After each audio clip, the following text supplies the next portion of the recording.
The cold, fluorescent lights of Westbridge Medical Center barely cast warmth across room 607, where 43-year-old Nicholas Bennett lay slumped against the side of his hospital bed. Once known for his commanding presence and sharp business instincts, the CEO of Bennett Dynamics now looked pale and worn, stripped of the power that once made him a titan in the tech industry. He had spent over 2 decades building a billion-dollar empire from scratch. But now, faced with a rare and aggressive heart condition, Nicholas found himself in a position he had never known before, completely powerless.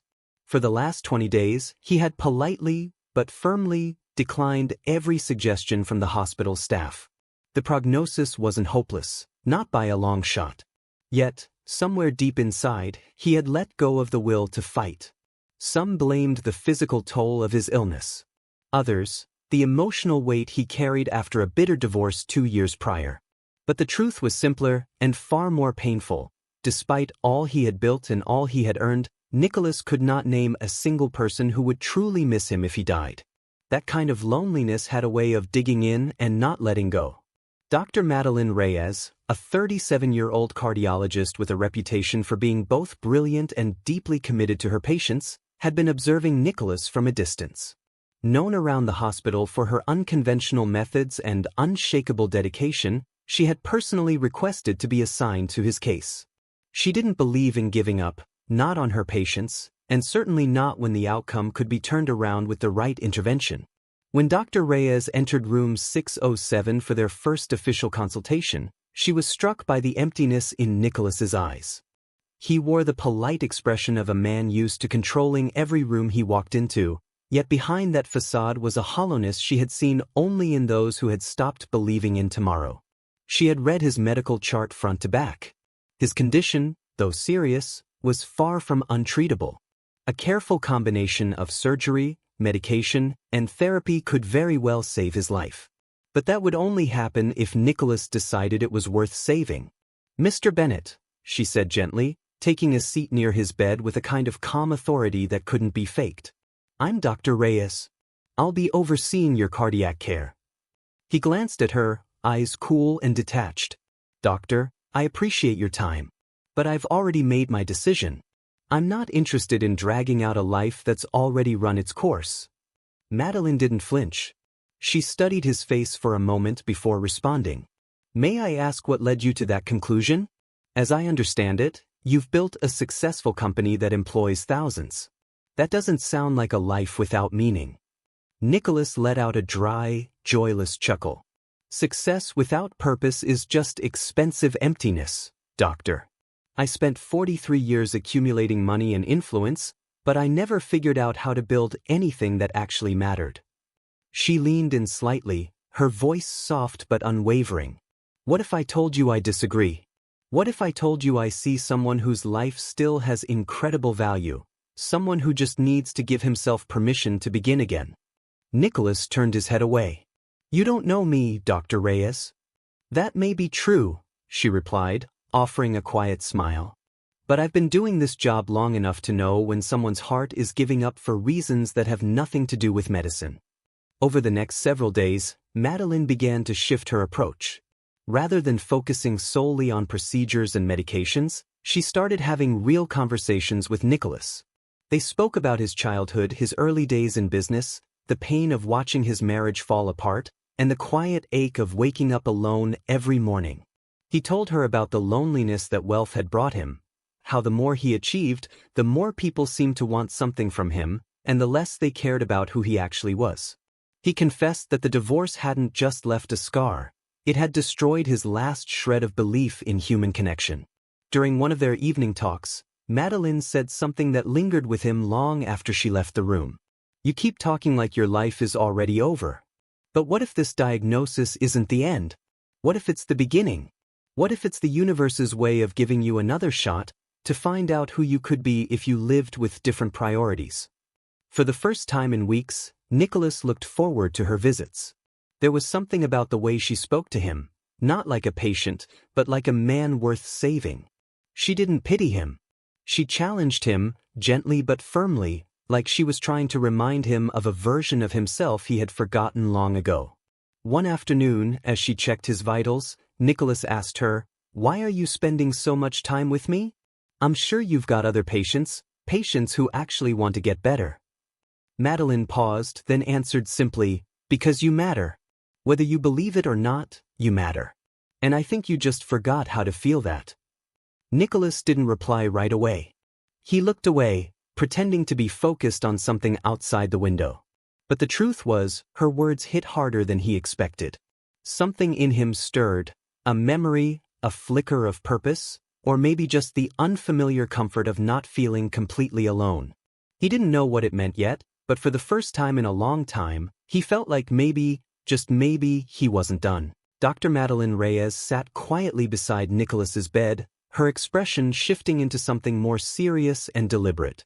"Nicholas," she said softly, "I became a doctor because I believe every life matters. Every single one has the potential to do something meaningful. But with you, I see more than just potential. I see someone with the intelligence, resources, and heart to truly change the world, if you choose to live." Nicholas looked away, his voice low and worn. "And what if I do choose life, and find I'm still the same empty shell I was before all this?" Madeline reached across the space between them and gently placed her hand over his. It was a gesture that balanced between professional concern and something far more personal. "Then we figure it out together," she said. "Healing isn't just about your heart, Nicholas. It's about understanding what makes your heart worth healing." That night, Nicholas lay awake in the dim silence of room 607, turning her words over in his mind. It was the first time since his diagnosis that he genuinely considered the idea that his story might not be over. That there could be pages still unwritten, moments not yet lived. The next morning, he stunned the hospital staff by agreeing to begin the treatment plan Dr. Reyes had carefully put together. Surgery was scheduled within the week and performed with great success. But the real transformation wasn't what happened in the operating room. It happened during the slow and steady process of recovery. Madeline continued to visit Nicholas every single day, not just as his physician, but as a person who was truly invested in his life, his progress, and his future. She wasn't just monitoring vitals or adjusting medications, she was helping him rediscover the desire to be alive. One afternoon, as Nicholas took his first cautious steps down the corridor with a walker, he turned to her. "Madeline," he said, pausing to catch his breath, "there's something I've been meaning to tell you. Watching you over these last few weeks, the way you care for your patients, the way you give everything to this work, I remembered what passion looks like." Madeline smiled, noting how much strength had returned to his posture and how steady his voice had become. "You'll find your passion again," she said gently, "the moment you let yourself live like you mean it." "I think I already have," Nicholas replied, his gaze locking with hers. "You didn't just save my life. You reminded me what it feels like to care about something bigger than myself." 6 months later, Nicholas Bennett had not only recovered physically, he had completely redefined his life. The man who once measured value in quarterly profits now devoted his energy to something far more lasting.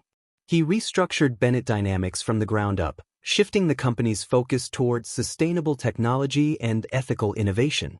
At the same time, he launched the Bennett Foundation, an organization dedicated to funding groundbreaking medical research and expanding healthcare access in underserved communities.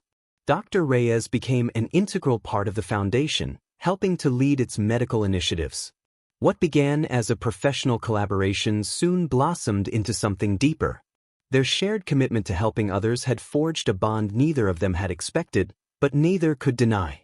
Standing beside Nicholas at the ribbon-cutting ceremony for the Foundation's first free clinic, Madeline listened as he addressed the crowd. "A year ago," Nicholas began, his voice carrying with clarity and emotion, "I was ready to give up. I believed I had nothing left to offer.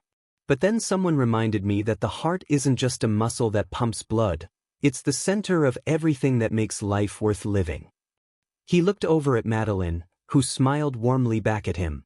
"You brought me back to life, Madeline. Not just with your knowledge and care, but with your refusal to let me disappear into my own darkness. You believed in something I couldn't see." Madeline's eyes glistened, but she kept her composure. "Nicholas," she said quietly later that evening, You taught me something too. You taught me that sometimes the patients who seem the most hopeless end up bringing the most light into the world, because they've come the furthest.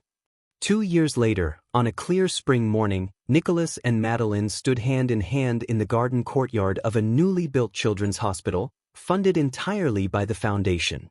Friends and family gathered around as the ceremony began, not a medical one this time, but their wedding. Love doesn't always start in obvious places, Madeline said during her vows. Sometimes it begins when one person refuses to give up on another. She looked at Nicholas, her voice steady. You were ready to stop fighting for your life. But I saw something under the pain, something good, something worth saving. And I believed that if I could help you heal physically, maybe, just maybe, you'd find a way to heal emotionally too. Nicholas held her hands tightly, feeling a surge of emotion that was almost too much to contain. Madeline didn't just heal my heart, he told the guests. She healed something deeper. Something I didn't even realize was broken. She showed me that the most successful life isn't the one where you gain the most, it's the one where you give the most. Their kiss sealed a moment that, not long ago, Nicholas had thought he would never live to see. He thought about how close he had come to letting it all go, to letting himself fade without ever knowing this kind of love or purpose. Madeline had not just been his doctor. She had been his guide back to hope. She showed him that sometimes, the most important healing does not happen in a hospital bed. It happens when a person chooses to believe that tomorrow can be better than today. And for Nicholas Bennett, a heart that had once been ready to stop finally learned how to beat again, not just for himself, but for a life worth living.